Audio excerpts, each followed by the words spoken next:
लेकरांची सेवा केली सतुआई, कसा पांग फेडू कस हो उतराई, तुझ्या उपकारा जगी तोड नाही, ओवाळीन जीव माझा सावळे विठाई विठ्ठला.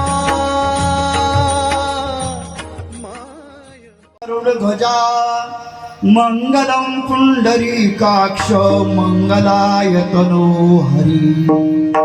सर्व मंगल्य मांगल्ये शिवे सर्वात्म साधिके, शरण्यं त्र्यंबके गौरी नारायणं नमोस्तुते. वसुदेव सुतं देवं कंसचानूरमर्दनं,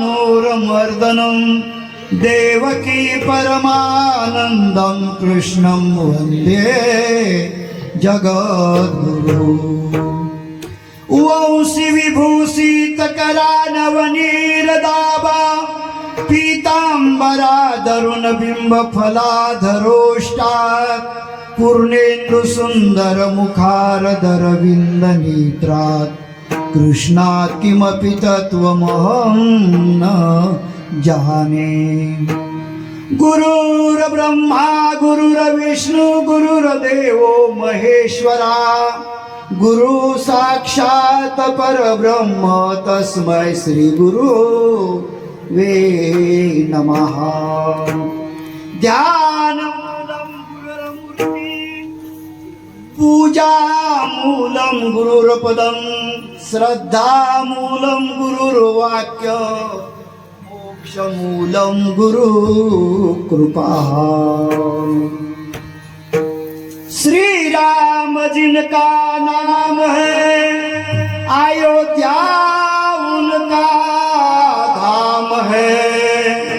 कृष्ण जी जिनका नाम है, गोकुल उनका धाम है.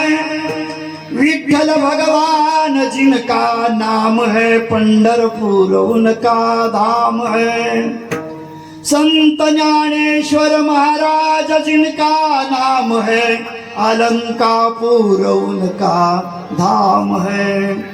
संत निवृत्तिनाथ जिनका नाम है, त्र्यंबकेश्वर उनका धाम है. तुम्हारा हमारा नाम है, लेकिन अभी तक निज धाम का पता लगा नहीं है. ये शरीर भगवान का पता पाने के लिए दिया है. विषय का पता पाने से कभी ये शरीर की मुक्ति होने वाली नहीं. मानव जीवन को मुक्ति चाहते हो तो भगवान का पता पालो. विषय का पता पाने से ये शरीर की मुक्ति होने वाली नहीं. हम मुक्ति चाहते हैं पर विषय का पता पाने से कभी मुक्ति होने वाली नहीं. भगवान का पता जो पाते हैं उनको मुक्ति जीते जी प्राप्त होती है, और प्राप्त होने का सौभाग्य उनको ही प्राप्त होता है. विठ्ठल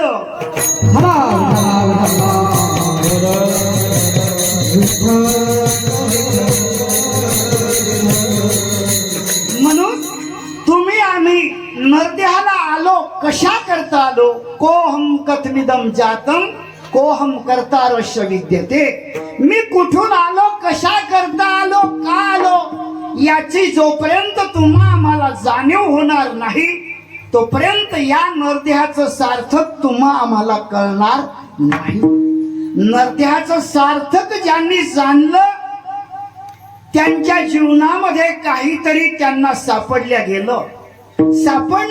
त्यांनी प्रयत्न केला आणि प्रयत्न केल्यानंतर त्यांच्या पदरामध्ये काहीतरी पडलं. काहीतरी नाही, चांगलं पडलं. जे पडायचं ते पडलं. जे साधू संतांनी सांगितलं तेच पडलं. तुम्ही आम्ही सांगितलं ते त्यांच्या पदरात पडलेलं नाही. आजच्या अभंगातून तुकाराम महाराज स्वरूपाचं वर्णन करतात, पण कोणाच्या स्वरूपाचं? विषयाच्या स्वरूपाचं वर्णन तुकाराम महाराज आजच्या अभंगातून मुळीच करत नाही. ते ज्या स्वरूपाचं वर्णन करतात ते स्वरूप वेगळं आहे, अलौकिक आहे. ते स्वरूप पाहिल्यानंतर मानवाच्या देहात बदल होतो, मानवाच्या देहाची अवस्था वेगळी होते. असं सुंदर तत्वचिंतन मांडणारा हा तुकोबारायांचा 4 चरणाचा अभंग, रूपपणा असा हा अभंग आहे.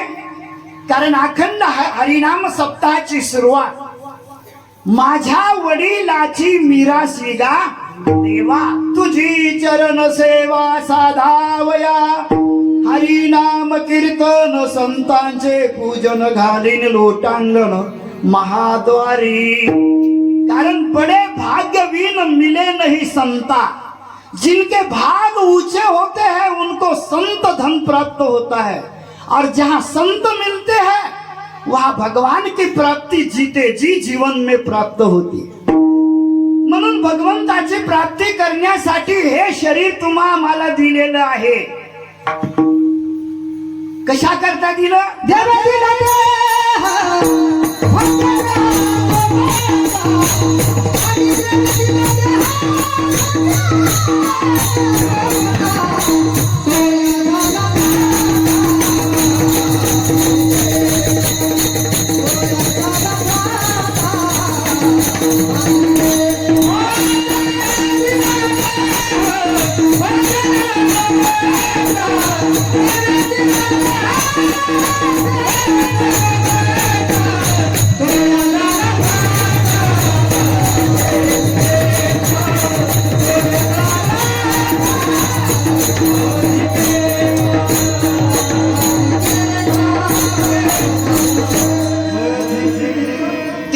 दिला देह भजना गोमटा. भगवंतानी हे शरीर तुम्हा आम्हाला भजन करण्यासाठी दिलेलं आहे. या देहाची मुख्य जर परम फलश्रुती असेल तर देवाचं भजन आहे. देवाचं भजन ज्या देहाने घडते तो देह कशा पद्धतीचा, कशा अवस्थेचा, कोणत्या वैभवाचा तो देह बनल्या जातो. तुकाराम महाराज आजच्या अभंगातून तुमच्या आमच्या समोर तत्वचिंतन मांडतात. बाबांनो, या विश्वामध्ये रूप अनेक आहेत, पण ते विकारी रूप आहेत. विकारी रूप पाहून कधी देहामध्ये बदल होऊ शकत नाही. पण ज्याच्यामध्ये एक किंचितही विकार नाही, ज्याच्यामध्ये नखापासून तर केसापर्यंत ओतप्रोत सुखरूप चैतन्य भरलेलं आहे, ते चैतन्य एवढं लावण्य आहे की ते चैतन्य पाहिलं तरी तो चिद्रूप झाल्याशिवाय राहत नाही. एवढं सामर्थ्य त्या रूपाचं आहे. चिंतने चिंतने तद्रूपता. जे चिंतन केल्या, ज्या रूपाचं चिंतन ज्या जीवाने केलं तो जीव त्या स्वरूपाला प्राप्त झाल्याशिवाय राहत नाही. एवढं वैभव त्या देहाला प्राप्त होते. हे कशामुळं? तुकोबाराय सांगतात बाबांनो, ते रूपच तसं आहे. अलौकिकम सन्निकर्षः, ज्याचा निष्कर्ष, ज्याचं अलौकिक जवळ गेल्याशिवाय कळत नाही त्याला ईश्वर असं म्हटले जाते. ईश्वर सर्वभूतानां. मग सर्वभूतामध्ये ज्याचं स्वरूप आहे, सर्वभूत मयि एव सकलम जातम मयि सर्व प्रतिष्ठितम नचमस्थानी भूतानी पश्चिमे योग महेश्वरम. गीतेमध्ये अर्जुनाला अनेक पद्धतीने भगवान परमात्मा समजून सांगतात. अर्जुना, अरे जे स्वरूप पाहिल्यानंतर देहामध्ये परिवर्तन घडून आणते. कोणत्या देहात? मानवाच्या तर होईलच, पण प्राण्याच्या सुद्धा देहामध्ये परिवर्तन झाल्याशिवाय राहत नाही. एवढं सामर्थ्य त्या रूपामध्ये आहे. आणि ते रूप जर ज्याने पाहिलं, ते रूप त्याच्या डोळ्यामध्ये बसल्याशिवाय राहतच नाही. असं रूप जर कोणतं असेल तर ते स्वरूप तुकाराम महाराजाच्या अभंगातून तुमच्या आमच्या समोर दिग्दर्शन करतात. बाबा,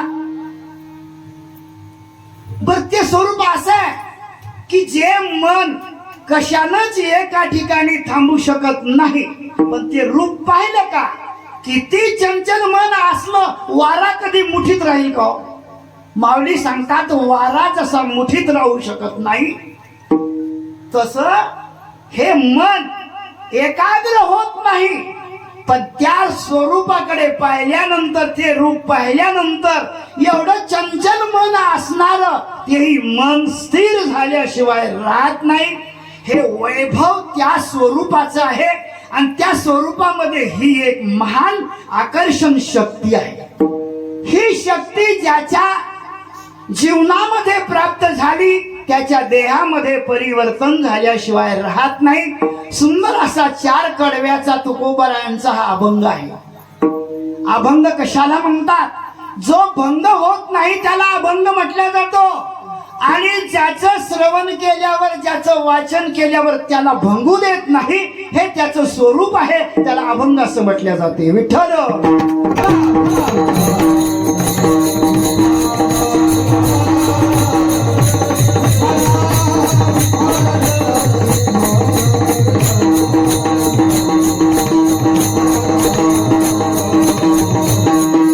म्हणून सत्संग हा मानवाच्या जीवनातला सर्वात मोठा लाभदायी, आनंददायी, सुखदायी हा ठेवा आहे. हा ठेवा बडे भाग्यवीन मिले नाही. भाग्यवान आपण. पूर्वी कोणीतरी आपल्या गावाला कोणीतरी संत मिळाला, त्या संतांनी परंपरा लावून दिली, संप्रदाय लावून दिला, त्यांनी मार्गदर्शन केलं. कोणतं मार्गदर्शन? याचसाठी होता केला शेवटचा दिवस गोड व्हावा. शेवटचा क्षण कशाने गोड होईल असा संप्रदाय, असा मार्ग दावूनी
संतांनी मार्ग दाखवून तुम्हा आम्हाला गेले. त्या मार्गावर जर आपण चालत राहिलो तर आपल्याला कोणत्याच प्रकारची न पडे गुंता कोठे नाही. गुंतागुंतीचा विषयच ज्या ठिकाणी तो संतांचा मार्ग आहे.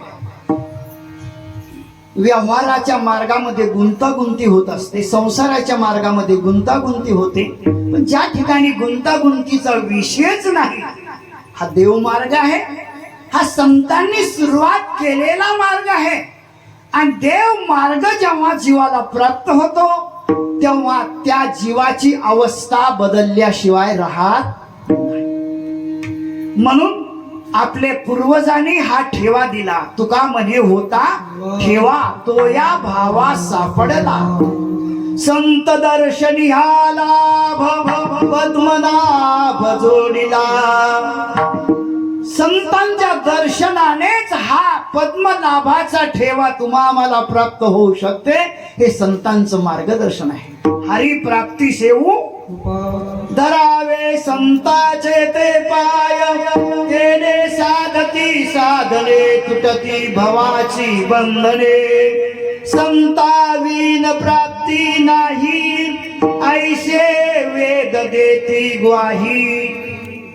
वेदाने ग्वाही देव पाहिजेत ना, मग संताकडे जा, संतांचे पाय धरा, तेने साधती साधने, त्यानं तुमचं साधन साधल्याशिवाय राहणार नाही.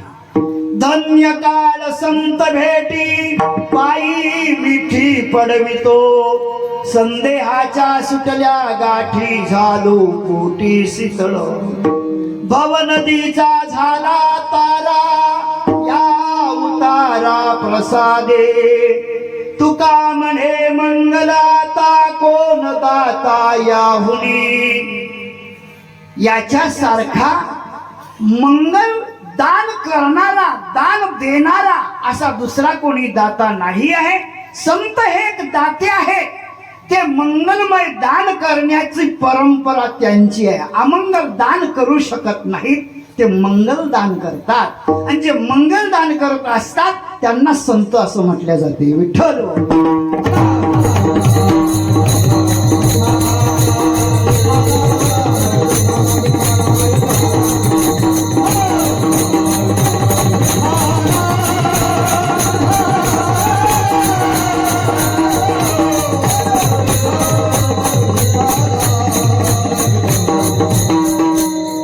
म्हणून सेवेकरता निवडलेला जो अभंग आहे तो अभंग रूपपर आहे. रूप या विश्वामध्ये रूप म्हटलं की डोळ्याने रूप पाहावं लागतं. आंखों से डोळ्याने रूप पाहिले जाते, कानाने शब्द श्रवण केला जातो. आंखों से रूप, कान से शब्द, कारण पंच इंद्रियाचं काय तर ज्ञान पंच ज्ञानेंद्रियाने घेतल्या जाते. माऊलीच्या सुंदर अशा ओव्या आहेत. देखे शब्दाची व्याप्ती, निंदा आणि स्तुती, तेथे द्वेषादेश उपजती श्रवणाद्वारे.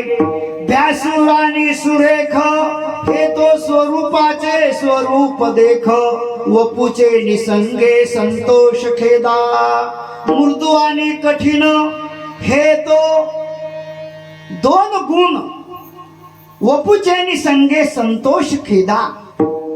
माऊलीने सुंदर असं रूपाबद्दल वर्णन केलं की बाबांनो, भ्यासूर पाहिलं तर भीती वाट, आणि जर सुरेख पाहिलं तर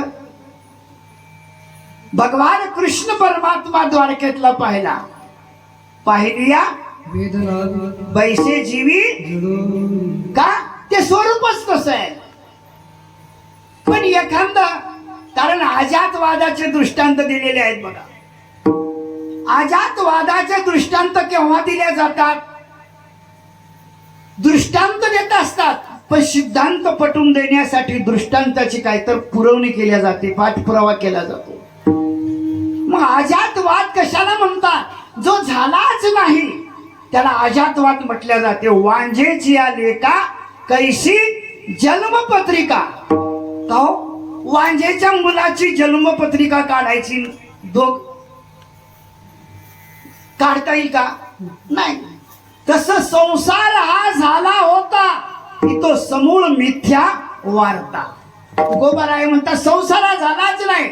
मग संसार काय आहे? मग सत्यवादी करी संसार सकळ, आदित्य कमळ जळी. संसार सुद्धा विठ्ठलाचंच स्वरूप आहे, आणि असं विठ्ठलाचं स्वरूप म्हणून जर तुम्ही संसार केला तर तो संसार सुखाचा झाल्याशिवाय राहत नाही. मग संसाराचंही स्वरूप पाहायचं, पण संसारात स्वरूप कोणतं पाहायचं?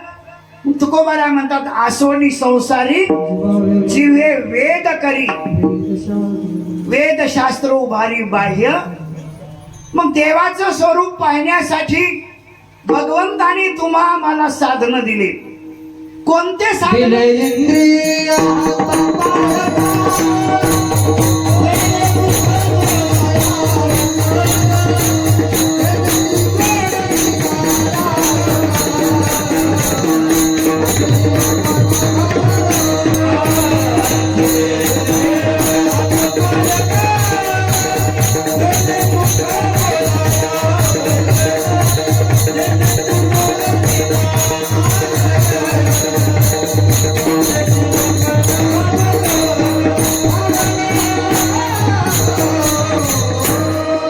भगवंताने इंद्रिय तुम्हा आम्हाला दिले, भगवंताचं स्वरूप पाहण्यासाठी दिले. इंद्रिय हात पाय कान डोळे मुख बोलाया वचन, जेणे तू जोडसी नारायण नासे जीवपन भव रोग. मग भगवंताने तुम्हा आम्हाला इंद्रिय दिले. इंद्रिय दिल्यानंतर काय केलं पाहिजे तर भगवंताचं स्वरूप ज्याच्या करता जे मिळालं त्याच्या करता ते तिथं खर्च केलंच पाहिजे. विनाकारण जर दुसरीकडे खर्च केला तर त्याचा फायदा आपल्यालाही होत नाही आणि त्याचा फायदा दुसऱ्यालाही होऊ शकत. मग या देहाचा फायदा देवाने तुम्हा आम्हाला कशा करता दिला सांगितलं बाबांनो. देवे दिला देह भजना, भगवंताने हा देह भजन करण्यासाठी दिलेला आहे. भजनच का करायचं त्याचं कारण आहे. भजन केल्यानंतर संसारात राहून भजन करता येते. कामामध्ये काम काही म्हणा जाईल, भवश्रम सुख होईल दुःखाचे. भजन केल्याने दुःखाचं सुख होईल आणि दुःखाचं सुख झाल्याशिवाय राहणार नाही. भजनाचा हा प्रताप आहे, भजनाचं हे वैभव आहे. मग तुकोबाराय म्हणतात बाबांनो, आम्ही आमच्या जीवनामध्ये आम्ही स्वरूप पाहिलं, पण फक्त कोणाचं पाहिलं? देवाच्या स्वरूपाशिवाय आम्ही संसाराच्या स्वरूपाकडे लक्ष दिलंच नाही. आम्ही फक्त देवाचं स्वरूप पाहिलं आणि देवाचं स्वरूप पाहिल्यामुळे आमच्या देहामध्ये परिवर्तन घडलं. कारण का? देवाच्या स्वरूपामध्ये शक्ती आहे, बळ आहे. ऐसे बळ नाही अनेकाचे अंगी. असं बळ कसं? देवाच्या स्वरूपासारखं बळ दुसऱ्या कोशामध्येच नाही. एकदा का देवाचं स्वरूप पाहण्याचं सवय लागली, वळण लागलं का की बस ते पाहिल्याशिवाय त्याला चैन पडत नाही. पडले वळण इंद्रिये भाव तो निराळा नाही दुजा. त्याला ते जर नाही दिसलं तर तो बेचैन झाल्याशिवाय राहत का? त्याचं कारण आहे त्याच्या इंद्रियाला, त्याच्या देहाला ते वळण पडलेलं आहे. आणि ज्याला जे वळण पडलं त्याच्या मागे तो धाव घेतल्याशिवाय राहत. म्हणून तुकोबारायच्या जीवनामध्ये ते वळण पडलं आणि वळण पडल्यानंतर तुकोबाराय स्वतःचा अनुभव जगतासमोर ठेवतात की बाबांनो, आम्ही त्या भगवंताचं स्वरूप पाहिलं आणि भगवंताचं स्वरूप पाहिल्यानंतर आमच्या देहामध्ये कोणत्या प्रकारचा बदल झाला ते प्रथम चरणामधून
डोळ्यामध्ये ते रूप जळल्या गेलं, त्याचं मन स्थिर झालं.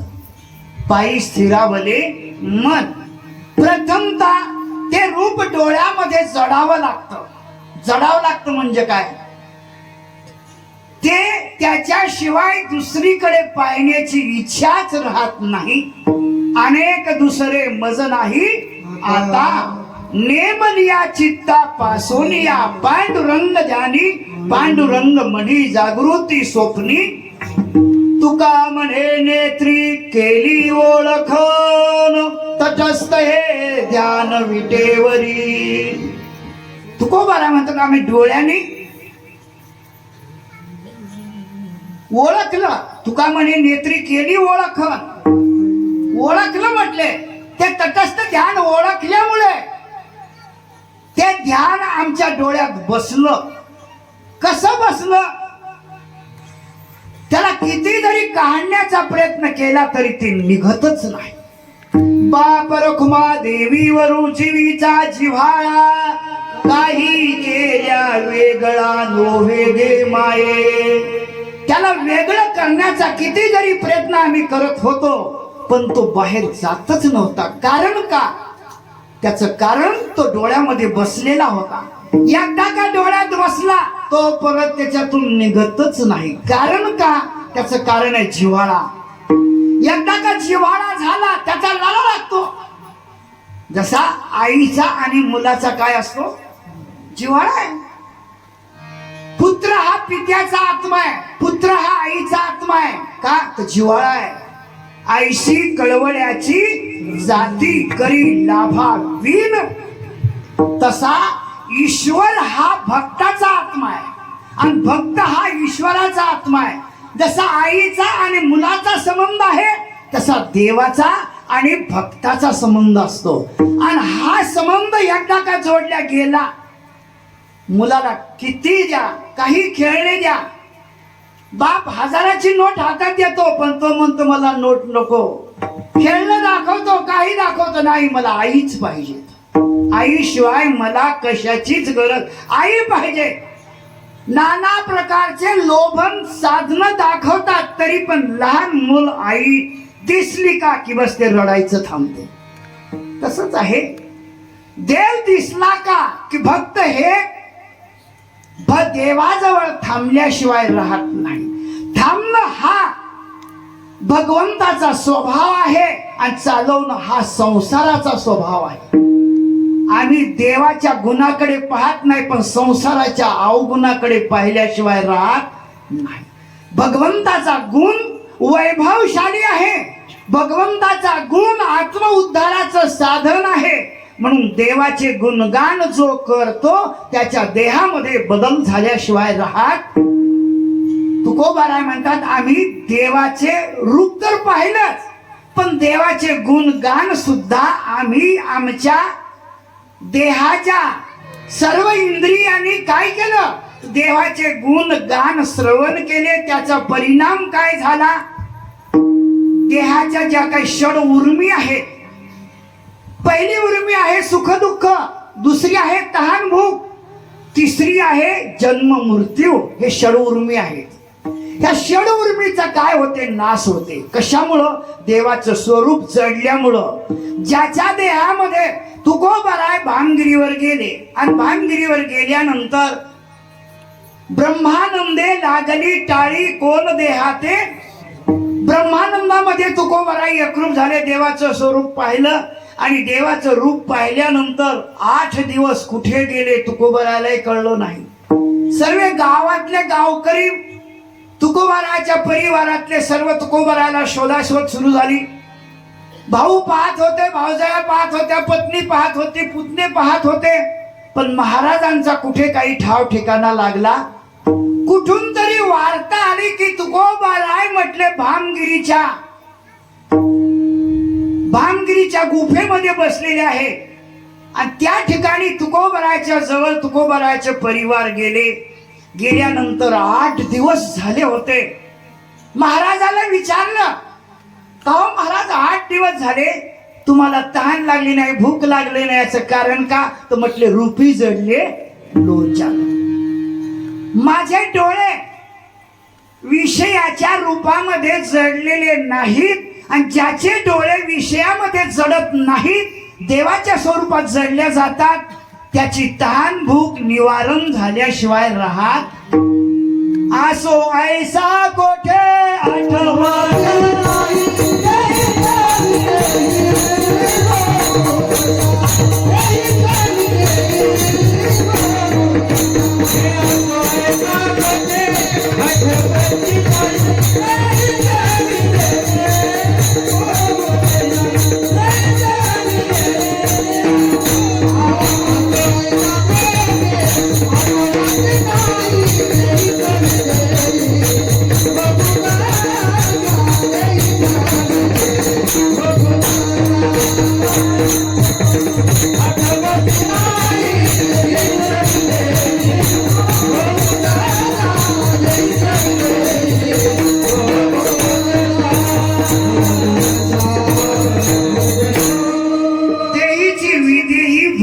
दशा ही एक अवस्था आहे बरं.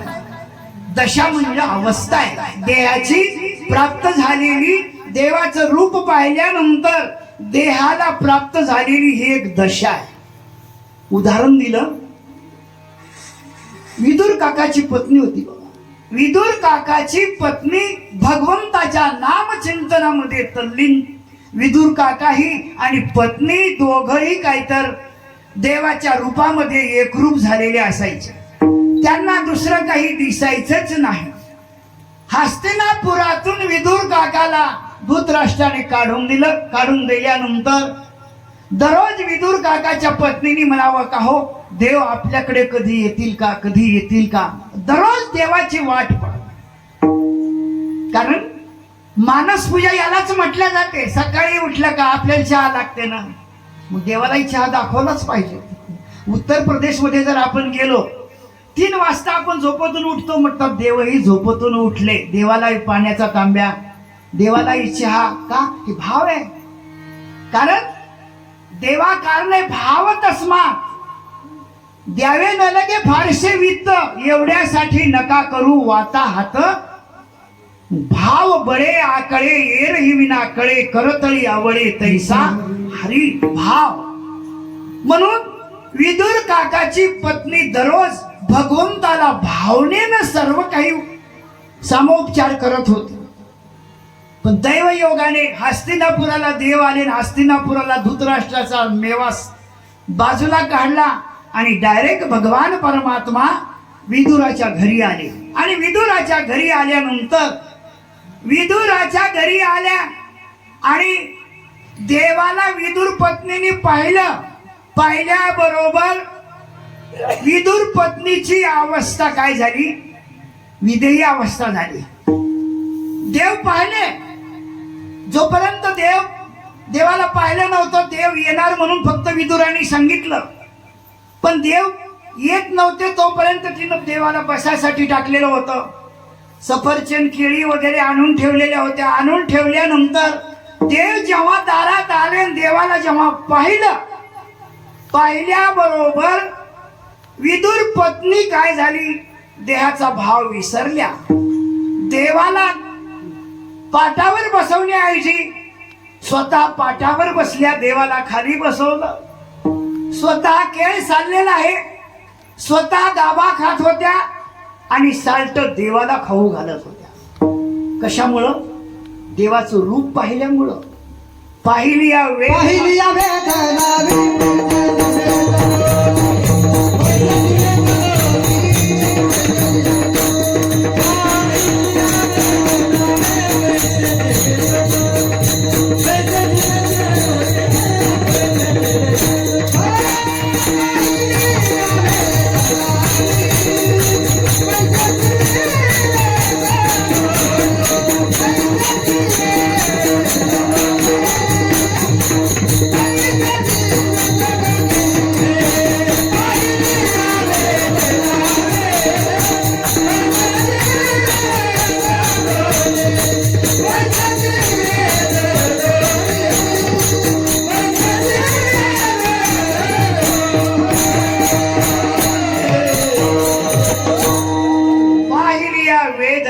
बैसे जीवी जडोनी.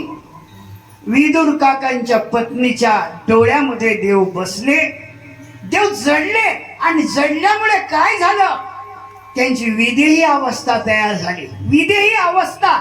विदेही अवस्था कशाला म्हटल्या जाते, देव पाहिल्यानंतरची ही दुसरी टेप आहे विदेही अवस्था. काय खातो आम्ही कासया, तुकोबरायांची विदेही अवस्था होती. तुकोबरायांच्या घरी त्यांचे मेवणे जेवायला आले, पुरणपोळीचं जेवण होतं. पण आई साहेबांनी गडबडीमध्ये काय केलं, गडबडीमध्ये मीठ टाकलंच नाही. भज्यात मीठ नाही, आमटीत मीठ नाही. जेवढे काही पदार्थ होते तेवढ्या पदार्थांमध्ये मीठ टाकायला आई साहेब विसरल्या. जो देहावर असतो त्याला चव कळते आणि जो देहावर नसते त्याला कसली चव नसते. काय खातो आम्ही कासया. मग तुकोबाराय देहावरच नव्हते. आमटी आली पिऊन टाकली, भजे आले खाऊन टाकले, जेवढे पदार्थ होते तेवढे खाऊन टाकले. जिजाबाईच्या भावाने आमटीत बोट बुडवलं, खाऊन पाहिलं, मीठ नाही. पण बाईला कसं मीठ मागायचं, दाजी देखत कशाला मीठ मागायचं. त्यांनी बिचाऱ्याने आमटी खाल्ली नाही, भजेही खाल्ले नाही, कशालाच हात लावला नाही. शेवटी आई साहेब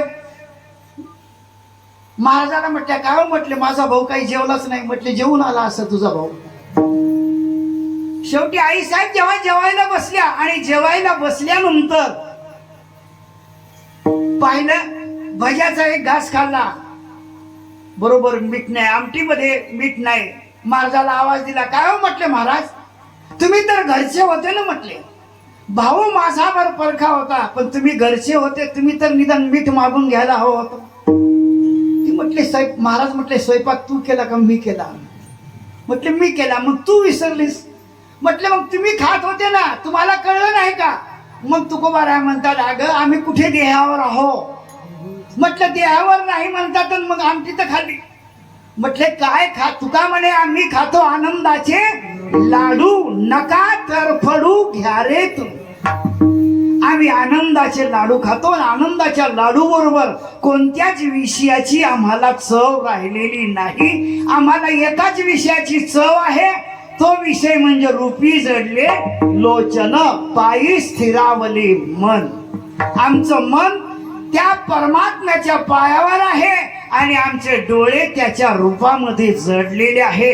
म्हणून म्हटले आम्हाला कुठे पाहावं असं वाटत नाही. आम्हाला एकच पाहावं वाटतं, त्याच्याशिवाय दुसरीकडे आमचे डोळे जाऊ शकत नाही. का तर आमच्या या इंद्रियाला आम्ही वळण लावलं. घेई घेई माझे वाचे, डोळे तुम्ही घ्या रे सुख, पहा विठोबाचे मुख.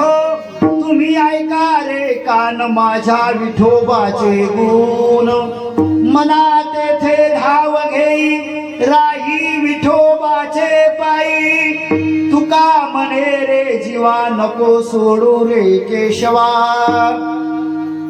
तुकाराम महाराज म्हणतात, बाबा नरदेहाला आलो, केशवाला सोडू नका.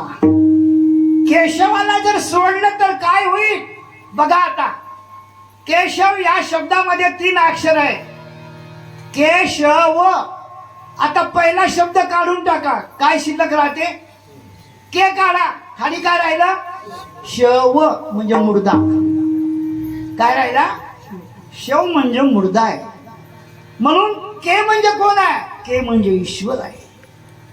केशवाचं स्मरण करा, तुम्ही मुर्दा होणार नाही. कारण का, त्याचं कारण एक आहे, ईश्वर हा सर्वा सत्ताधीश आहे.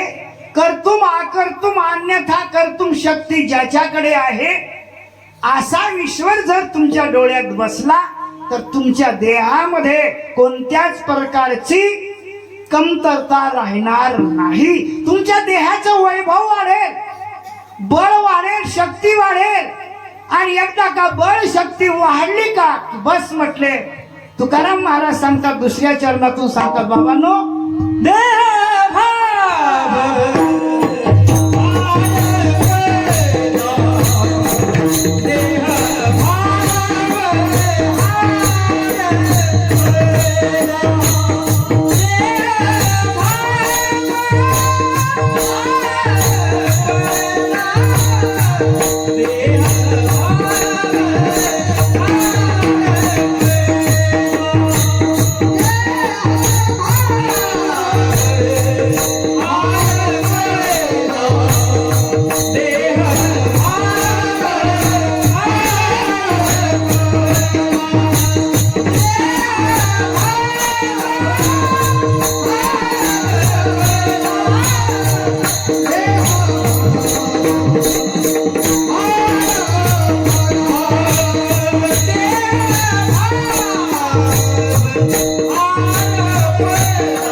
भाव हरपला तुझ पाहता विठ्ठला.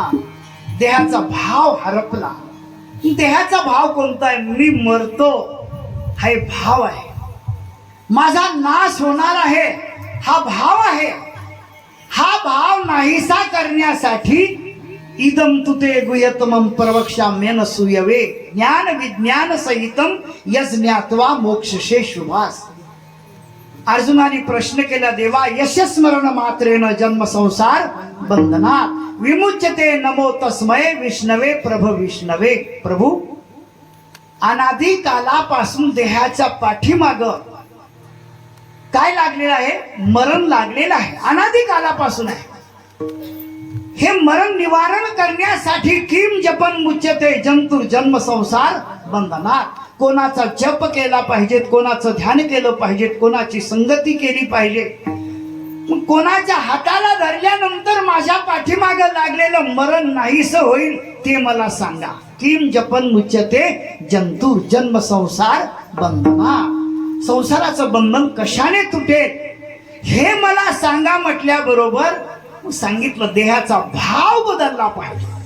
मी मरतो हा भाव प्रत्येकाच्या मनामध्ये आहे आणि म्हणून प्रत्येकाला मरणाची भीती वाटते. मरण म्हणजे काय हो? या गावावरून दुसऱ्या गावाला जा.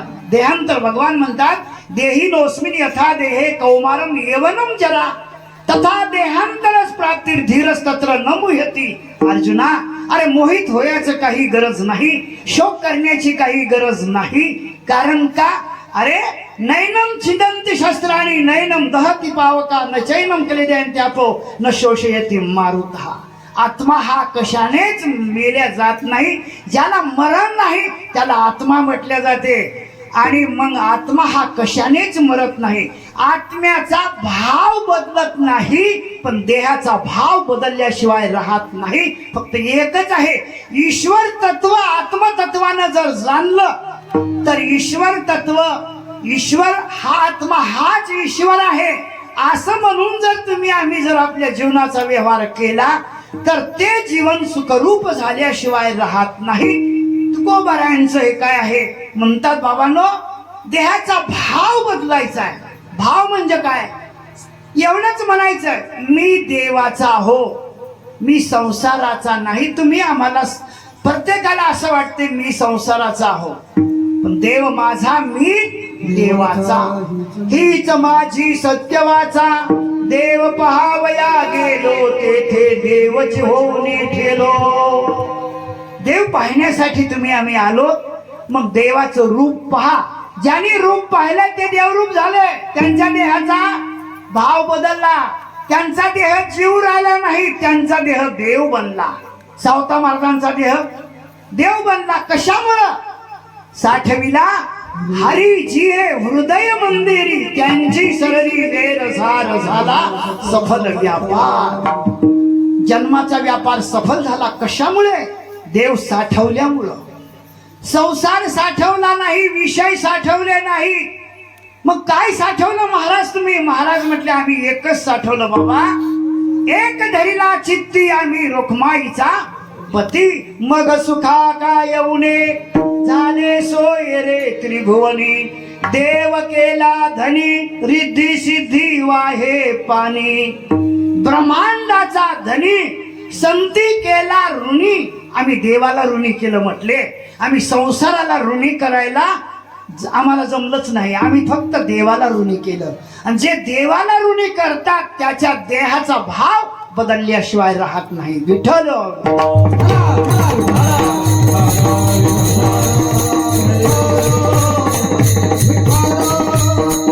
म्हणून जेवढे संत या भूतलावर आले त्यांनी आम्हाला सर्वांना हंकारोली सांगे, नाम घेता राहू नका ऐसा लाभ बांधा गाठी.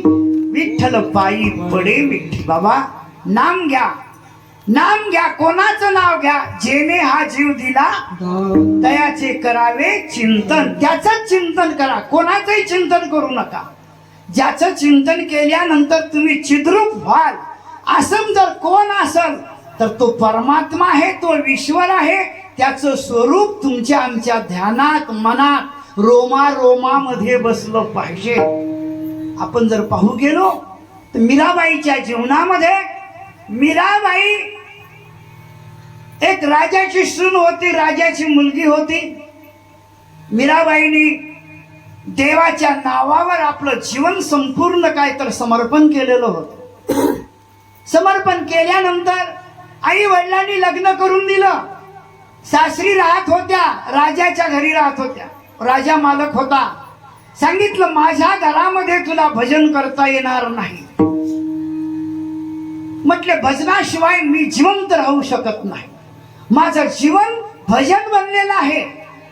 मला राजवैभव नाही मिळाले तरी चालतील, पण मला भजन हे जर मिळालं नाही तर मी जीवन जगू शकत नाही. शेवटी सांगितलं, म्हटले आमच्या कुलामध्ये असं चालणार नाही. शेवटी राजाने विस्का पेला, राजाजीने भेजा. पिवत पिवत मीरा हसी रे. मीराबाईने राजाने विषाचा पेला पाठवला. मीराबाईला माहिती होतं की आमच्याकडे केमिकलचं विष नाही, आमच्याकडे ईश्वर नामाचं विष ज्याच्या देहावर चढलं त्याला केमिकलचं विष काही करू शकत नाही. त्याचा परिणाम त्या देहावर होऊ शकत नाही, कारण त्या देहाचा भाव बदललेला होता. त्या देहाचा भाव जीव नसून त्या देहाचा भाव देव बनला होता. मग ज्या देहाचा भाव देव बनल्या जाते त्याला विष जरी पाजलं तरी तो मरू शकत नाही. कारण का? त्याचं कारण आहे देव राखे तया मार सकेना. मीराबाईला शेवटी 1000 वेळा विष पाजण्याचा प्रयत्न झाला, पण मीराबाईच्या देहावर कोणत्याच प्रकारचा परिणाम झाला नाही. याचं कारण का? देहाचा भाव बदलला होता. त्यांचा देह देव बनला होता. कृष्ण स्वरूपामध्ये त्या एकरूप झालेल्या होत्या. डोळ्याचा विषय त्यांचं स्वरूप झालेलं होतं. त्याच्यामुळे मीराबाई काय झाल्या होत्या? मगन झाल्या होत्या. मगन. मगन कशाला म्हणतात? सांगितलं, मगन म्हणजे एकच, त्याच्याशिवाय ते जगू शकत नाही. ऐसी लागी लगन मीरा हो गई. मग देवाची लगन ही माणसाची लागलीच पाहिजे. ज्याची लगन देवाशी लागली तो मग्न होण्यास झाल्याशिवाय राहत नाही. तुकोबाराय मग्न झाले, ज्ञानोबाराय मग्न झाले का? तर त्यांची लगन देवाशी लागली होती. विषयाशी लगन त्यांची लागलेली नव्हती. विषयाशी लगन ज्याची लागते तो मगन कधी होऊ शकत नाही. तुकोबाराय म्हणतात आम्ही मग्न झालो. आम्ही मग्न झालो का तर आमच्या देहाचा भाव बदलला, देहीची विदेही अवस्था झाली.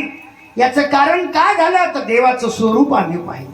देवाचं स्वरूप पाहिलं त्याचा परिणाम काय झाला, विदेही अवस्था आम्हाला प्राप्त झाली. कारण देव जो पाहतो तो देहावर राहतच नाही, देहावर राहतच नाही. का देवच त्याचं स्वरूपच तसं आहे. भगवंताचं स्वरूपच असं आहे की बस पाहिली या वेध लावी बैसे जीवी. प्रत्येकाला तो वेधून घेतो आणि वेधून घेतल्यानंतर पाहिला पाहिला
पाहिला नंदाचा नंदन, तिने वेधिले माझे मन. मन का वेधलं तर त्याचं स्वरूपच तसं आहे. कसं आहे भगवान ज्ञानोबाराय तुम्हा आम्हाला सांगतात बाबांनो, पंढरपूरचा निळा लावण्याचा पुतळा विठू देखीला डोळा बाई हो वेधले हो मन तयाची गुणी. अज्ञानी जीवानी जरी त्याला पाहिलं, अज्ञानी जीवाचं मन जर वेधल्या जाते तर ज्ञानाचं मन जाणार नाही का, सहजच जाते. पंढरपूरचा निळा लावण्याचा पुतळा विठू देखीला डोळा बाई हो. राजसस कुमार मदनाचा पुतळा रवी शशी कळा लोपरिया. कस्तुरी मळवट चंदनाची होती रुळे माळ कंठी वैजे. भगवान परमात्म्याचं स्वरूपच कसं आहे ते स्वरूप पाहिल्यानंतर तुम्ही आम्हीच भुललो एवढं सोडून द्या. जीव तर भुलतीलच पण तूर्ण चारा विसरली. ज्यावेळेस काल्याच्या प्रसंगामध्ये नामदेवराय वर्णन करतात की बाबांनो भगवंताला तूर्ण चारा विसरली.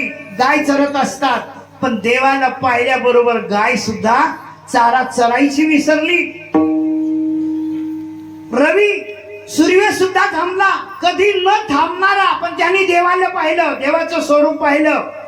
कधी एक पळभर न थांबणारा, एक क्षणभर न थांबणारा रवी दीप स्तब्ध होय. बाळा असताना देव विसरली माय. रवी थांबला. बर आई मुलावर किती प्रेम आहे. लहान मुल आहे, रडत आहे, पण त्या परमात्म्याला त्या आईने पाहिलं. बाळा असताना देव विसरली. आई कधी मुलाला विसरत नाही, हा आईचा धर्म आहे, स्वभाव आहे. तिचं हे अलौकिक आहे. तरी आई सुद्धा विसरली का, देवाचं स्वरूपच तसं आहे. तुम्ही आम्हीच भुललो असं काहीच नाही बाबा. प्राणी भुलले, सूर्य भुलला, सर्व जग त्याला भुलून गेलं. कारण का, तो मनमोहन मुरलीवाला, तो मनमोहन आहे. त्याच्या रूपामध्ये एवढी मोहकता आहे, कोण जरी त्याला पाहिलं तरी त्याला तो मोहित केल्याशिवाय राहत नाही. मोहित करणं हा त्याचा काय आहे, स्वभाव आहे, हा त्याचा धर्म आहे, हा त्याचा गुण आहे. आणि त्या गुणाप्रमाणे तो सर्वांना मोहित केल्याशिवाय राहत नाही. आणि जो मोहित झाला त्याच्या देहाचा भाव बदलल्याशिवाय राहिलेला नाही. राजा बळीनी वामन परमात्म्याचं स्वरूप पाहिलं. परमात्म्याचं स्वरूप पाहिल्याबरोबर सगुण मेघ श्याम लावण्य सुंदर नामया दातार केशवराज. केशवराज भगवान परमात्मा बळीच्या दरबारामध्ये वामन रूपाने प्रगट झाले. सुंदर छत्री आहे, हातामध्ये कमंडलू आहे, बाल स्वरूप भगवंतानी धारण केलेलं आहे. बळीच्या दरबारामध्ये बळीने ते स्वरूप पाहिलं. पाहिल्याबरोबर बळीचं मन भगवंताने जिंकलं. भगवंताने बळीचं मन जिंकल्याबरोबर शुक्राचार्य सांगतात, बळी हा जो मागेल ते देऊ नको. तो म्हटलं, महाराज त्याने तर माझं मन अगोदरच जिंकलंय. तुम्ही नाही म्हटलं तरी मी दिल्याशिवाय राहणार नाही. का? त्यानं माझं मन जिंकलं हो म्हटले. तो माझ्या मनात बसलाय. तो माझ्या मनात बसल्यामुळे त्यानं काही मागितलं, त्याने माझा प्राण मागितला तरी मी त्याला दिल्याशिवाय राहणार नाही. त्यानं माझं ऐश्वर्य मागितलं आणि मी दिलं, हे तर काहीच नाही म्हटले, पण त्यानं माझं जीवदान जरी मागितलं तरी मी त्याला दिल्याशिवाय राहत नाही. का? तो माझ्या मनात बसलेला आहे, तो माझ्या मनात जडलेला आहे आणि त्या स्वरूपावर माझं देह कुर्बान करण्याची तयारीला लागलेलं आहे. शुकाचार्य सांगतात देऊ नको, तरी त्यांनी दिलं. का दिलं? जडला होता मनामध्ये जडला होता म्हणून त्यांनी ते स्वरूपाला दान करायचं ठरवलं. शेवटी दान दिलं. दान दिल्यानंतर तिसऱ्या पावलामध्ये राजा बळीला देवानी पाताळात घातलं. म्हटले, बळी 2 पावलामध्ये सर्व तुझी प्रॉपर्टी संपली, माझा पाऊल एक शिल्लक आहे. म्हटले, देवा जरी पाऊल तुमचा शिल्लक आहे, माझ्याकडे सुद्धा भरपूर संपत्ती आहे. म्हटले, काय?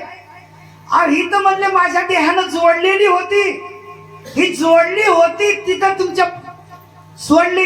पण म्हटले, जे देवाने मला दिलेलं आहे ते तर अजून माझ्याकडे कायमच आहे, ते माझ्याकडे कायम आहे. आणि हा बळी भाग्यवान आहे. सर्व जग ज्याच्या पाठीमागे धाव घेते, तो जर माझ्या दारात येऊन जर हात पसरत असेल तर या बळीसारखा कोण असा भाग्यवान आहे. शेवटी बळीने देवाला सांगितलं, देवा तुमचा पाय माझ्या डोक्यावर ठेवा. ज्या पायासाठी योगी लोक हजार वर्ष तपश्चर्या करतात तरी ते पाय त्यांच्या स्वप्नात येत नाहीत आणि हे पाय जर माझ्या डोक्यावर राहत असतील तर या बळीसारखा कोण असा भाग्यवान आहे. शेवटी बळीने आपलं शिर भगवंताच्या पायाखाली ठेवलं. तुका म्हणे बळी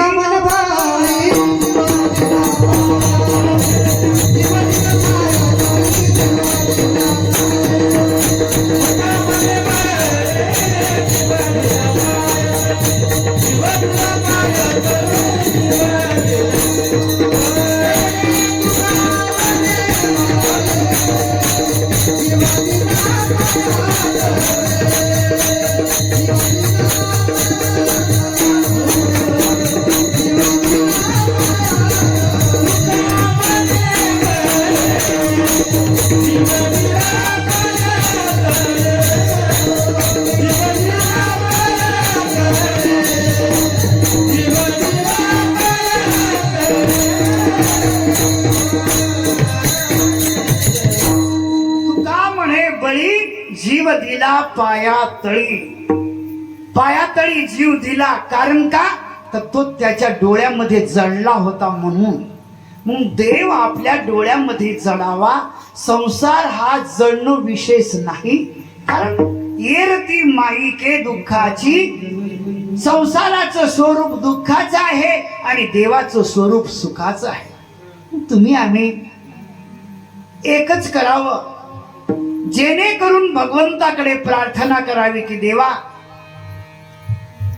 तुमच्याशिवाय माझ्या जीवनामध्ये काहीच नसावं, हेच दान देगा देवा. तुझा विसर न व्हावा, गुण गाईन आवडी, हीच माझी सर्व जोडी. म्हणून अखंड हरिनाम सप्ताहाच्या माध्यमातून आपल्या बॅटऱ्या चार्जिंग होतात. कारण का? लक्षात ठेवा, जर घरातल्या महिलांनी जर भांडे खरकटेच ठेवले, खरकटे भांडे जर घरात दिसले तर चौकडे काय होते हो? माणसाच्या मनातली जे काय प्रसन्नता आहे ती प्रसन्नता शिल्लक राहत नाही. का? भांडे खरकटे आहेत म्हणून. तसे हे सर्व भांडे आहेत बघा.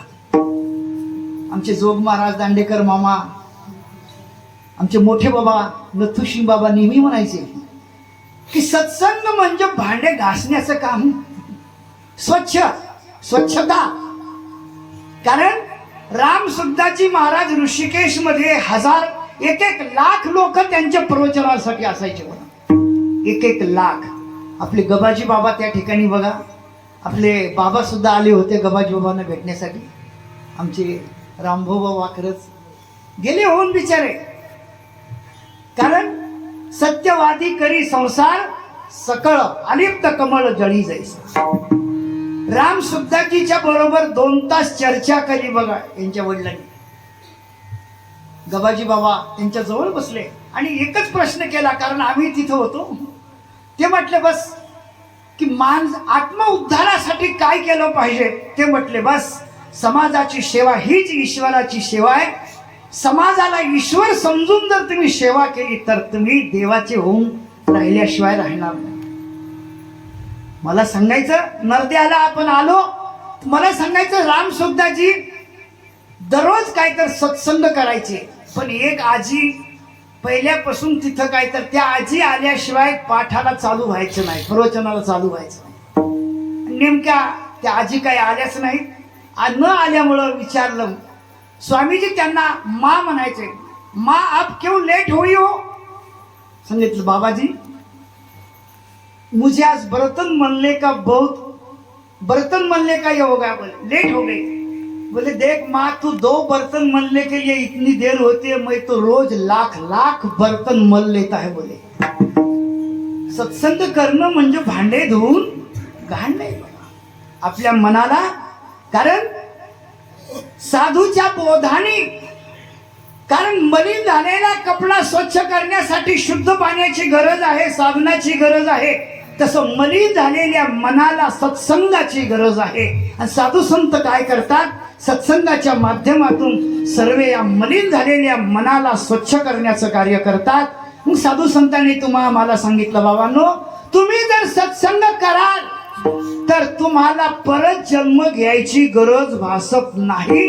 का तर त्या रूपाचं काय आहे, हे स्वरूप आहे, वैभव आहे, त्याची शक्ती आहे. मग तुम्ही काय करा, ते तुकोबाराय म्हणतात बाबांनो दुसरं काही करू नका, फक्त सत्संग करा. सत्संग परम प्राप्ती आहे आणि ही प्राप्ती जो करतो त्याला परत जन्माला यायची गरज भासत नाही. हे शेवटच्या चरणातून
Bye.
देवाचं दर्शन झाल्यानंतर कोणताच जीव परत माघारी येत नाही, कारण का बंधनापासून उकलल्या गाठी देता आली मिठी सावकाश. ज्याच्या डोळ्यामध्ये भगवंताचं स्वरूप जडलेलं आहे त्याची जन्म मृत्यूची गाठ परमात्मा सोडल्याशिवाय राहत नाही. अंतकालेच मामेव स्मरण मुक्त्वा कलेवरम भगवान परमात्मा. आपण अखंड हरिनाम सप्ताहाच्या माध्यमातून माझ्या वडिलाची मिराशिगा देवा तुझी चरण सेवा साधावया. हरिनाम कीर्तन संतांचे पूजन घालीन लोटांगण महाद्वारी. आपल्या पूर्वजांनी हा वारसा हा ठेवा त्यांनी जोपासला आणि तुमच्या आमच्यापर्यंत हा वारसा पुढे चालवण्याची संधी तुम्हा आम्हाला सर्वांना मिळाली. खरोखर आपण भाग्यवान हो. आपल्या वाट्याला परमार्थाचा लाभ प्राप्त झालेला आहे, करून दिलेला आहे. म्हणून या पूर्वजांचं किती जरी आपण ऋण मुक्त होण्याचा प्रयत्न केला तरी होऊ शकत नाही. तुका म्हणे होता ठेवा तो या भावा सापडला. म्हणून अनादी कालापासून चालत आलेला हा अखंड हरिनाम सप्ताह आणि या सप्ताहातली प्रथम दिवसाची कीर्तन रूपी पुष्पसेवा भगवंताच्या चरणावर समर्पण करण्याचा योग. वास्तविक पाहता मी कीर्तनकार नाहीये. पाहोनी ग्रंथ करावे कीर्तन. कीर्तन ग्रंथ पाहून कीर्तन केल्या जाते, कारण मनाच्या ग्रंथी ज्या ग्रंथानं सुटल्या जातात. तुकाराम महाराज सांगतात बाबा मनातल्या ग्रंथी सुटाव्यात हे कीर्तन असते. कीर्तन म्हणजे मनाचं परिवर्तन आहे, मनाचं मनोरंजन करण्याचं साधन नाहीये. म्हणून आपल्या पूर्वजांनी तुमच्या आमच्या वाट्याला हा परमार्थाचा ठेवा ठेवला आणि आज हा अखंड हरिनाम सप्ताह कितीतरी वर्षापासून चालत आलेली ही आपली वंश परंपरा आहे आणि ही परंपरा चालू ठेवणं हे आपलं काय आहे, कर्तव्य आहे. म्हणून खरोखर सर्व मंडळी भाग्यवान आहेत, पुण्यवान आहेत, दैववान आहेत. तुमच्या वाट्याला हा परमार्थ प्राप्त झालेला आहे. सकाळी आम्ही पाहिलं दशक्रिया विधी होती. दशक्रिया विधी करून आल्याबरोबर लगेच देवाला या ठिकाणी बसवण्यात आलं. बसवल्यानंतर अखंड हरिनाम सप्ताह उत्सव सुरू झाला. कारण का तर बाबा हे आपल्या आत्मउद्धाराचं साधन आहे आणि आत्मउद्धाराचं साधन किती जरी संकट आले तरी ते केल्याशिवाय राहू नाही. केलंच पाहिजे. केले होते याची जन्मे अवघे विठोबाच्या नामे तुका म्हणे कर्मे जळोनी तरशी. म्हणून आपल्याला आपलं कर्म जळून काय तर हे तरुण जायचं आहे. मग तरुण जाण्यासाठी एकमेव जर साधन कोणतं असेल तर भगवंताचं स्वरूप आपल्या डोळ्यामध्ये काय तर साठवा. ज्यांनी साठवलं भगवान म्हणतात त्याला देवाचं दर्शन झालं. ज्याला देवाचं दर्शन झालं त्याला परत माघारी येत नाही. त्याला माघारी येण्याची गरज नाही. का तर त्याला देवाचं दर्शन झालेलं आहे. म्हणून आज प्रथम कीर्तन पुष्प भगवंताच्या चरणावर समर्पण करण्याचा योग तुमच्या सर्वांच्या आशीर्वादानं काय तर मला प्राप्त झालेला आहे. या कार्यक्रमासाठी अतिशय चांगल्या प्रकारची साथ आमच्या आळंदीमध्ये, आळंदीतलं जर वैभव असेल तर आमचे महाराज आहेत बघा. सुंदर ज्यांनी गायनाची साथ केली. दोघे बिन जय विजय आहेत. खरोखर दिसायला लहान आहे पण अतिशय हातामध्ये असं वाटत होतं हात बोलतात का पखवाद बोलतो. हे महाराजांच्या हाताचं वैभव तुम्हा आम्हाला पाहायला मिळत होतं. आमचे महाराज गात होते तर खरोखर साक्षात नारदांची तुम्हा आम्हाला आठवण होत होती. अतिशय उत्कृष्ट त्यांच्या गळ्यातून तुम्हा आम्हाला साथ मिळाली. त्यांच्या गाण्याच्या माध्यमातून आम्ही मुग्ध झालो. असंच त्यांच्या कलेचं असाच प्रसार संपूर्ण भारतभर हो हीच काही तर पांडुरंगाच्या चरणी प्रार्थना करतो. आमचे भास्कर मामा आहेत, भाऊ आहेत, सर्वच मंडळी आज आमचे भाऊ आलेत बघा. खरोखर ही सर्व मंडळी ईश्वरावर समर्पण असलेली ही सर्व आणि आपला नाशिक जिल्हा खरोखर भगवंताचा रसिक जिल्हा म्हणून कारण का नाशिक जिल्हा हा नामधारकाचा जिल्हा मानला जातो. कारण जटायू हा नामधारक होता. जटायूची कीर्ती, जटायूची ख्याती, देवाच्या डोळ्यातून अश्रू येण्याचं सामर्थ्य ज्या जटायूला प्राप्त झालं, ज्या जटायूचा प्राण देवाच्या चरणावर मांडीवर सुटल्या गेला, अशा या जटायूची ही नाशिक नामधारकांची भूमी आहे. म्हणून नामधारकाच्या भूमीला देव वंदन करतात. तुम्ही आम्ही वंदन करू याच्यात विशेष नाही. म्हणून आज या ठिकाणी सेवा करण्याची संधी मला मिळालेली आहे. हेची घडो मज जन्मो जन्मांतरी मागणे श्रीयारी, नाही तुझे झालेली सेवा पांडुरंगाच्या चरणावर अर्पण करून सेवेला पूर्णराम देतो. या ठिकाणी वास्तविक माझा अधिकार नाही आहे, पण सेवके करावे सांगितले काम. या ठिकाणी आलो, तुमच्या सर्व मंडळीचं मला दर्शन घडलं. खरोखर तुमच्या दर्शनाने आम्ही नक्कीच कृतार्थ झाल्याशिवाय राहणार नाही. आमच्या मोठे बाबांची कृपा, जोग बाबांची कृपा, कुरेकर बाबांची कृपा. कारण ही मंडळी म्हणजे सूर्यासारखी तेजस्वी तेज रूप अशी असणारी मंडळी, त्यांच्याकडे पाहिलं तरी आमच्या लोकांचा उद्धार होते. एवढं सामर्थ्य ज्या देहामध्ये आहे, अशी त्या मंडळीचं पुण्यवंत व्हावे घेता सज्जनाची, अशा महापुरुषांचं नाव घेतलं तरी आपला उद्धार होते. म्हणून झालेली सेवा पांडुरंगाच्या चरणी अर्पण करून सेवेला काहीतरी पूर्णराम. या ठिकाणी